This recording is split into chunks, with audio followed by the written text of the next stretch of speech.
brouillage des ondes, restriction de l'Internet, le coup de Trafalgar qui risque d'entamer la transition. Bonjour Monyouma. Bonjour. Depuis plus d'une semaine, en Guinée, les ondes de plusieurs médias sont brouillées. L'accès à Internet restreint en des moments. Celui aux réseaux sociaux devenu une énorme préoccupation par ceux qui étant restreints à la limite du blocage. Mais le gouvernement trouve tout cela normal, du moins si l'on en croit son porte-parole qui affirme sans gêne aucune que l'Internet et les réseaux sociaux ne sont pas un droit.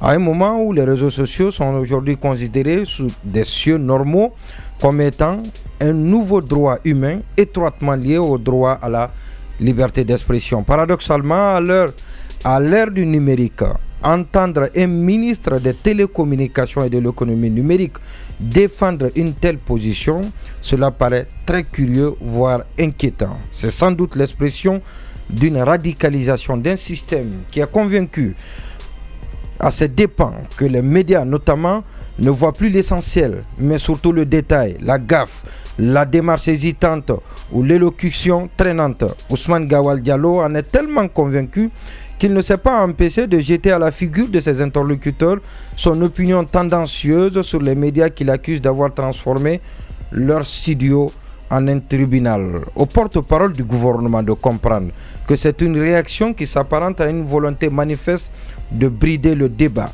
ce qui est antinomique à la culture démocratique que le chef de l'État a promise d'enraciner à sa prise du pouvoir le 5 septembre 2021, ou qu'on nous dise que c'est un engagement suranné.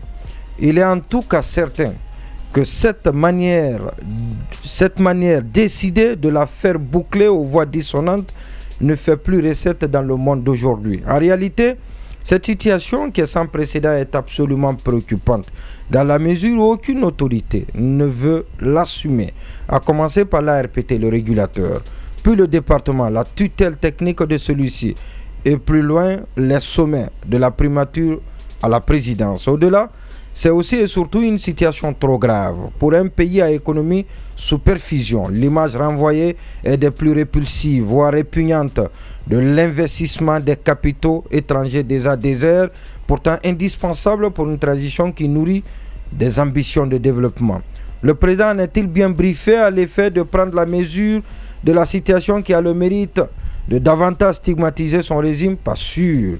La faute à un entourage incapable à coup sûr d'éclairer le présent de leur patron, puis d'orienter son futur. Pour cela, il faut plaindre l'affaissement du niveau du secrétariat général de la présidence et du cabinet qui a atteint un point si critique qu'il faut s'en inquiéter. Le colonel qui apparemment serait le seul à son état soucieux de la réussite de sa transition devrait comprendre qu'il y a de bonnes idées ailleurs en vue d'acheminer le pays vers un objectif nouveau. Il doit par conséquent vite remonter sur cheval pour que l'ordre l'emporte sur le chaos dans une transition en proie à l'incertitude et à la peur du bide. À défaut, le coup de Trafalgar de ces actions inopportunes et insensées qui augmentent la frustration et la colère au sein de l'opinion risquerait de faire basculer dangereusement la transition.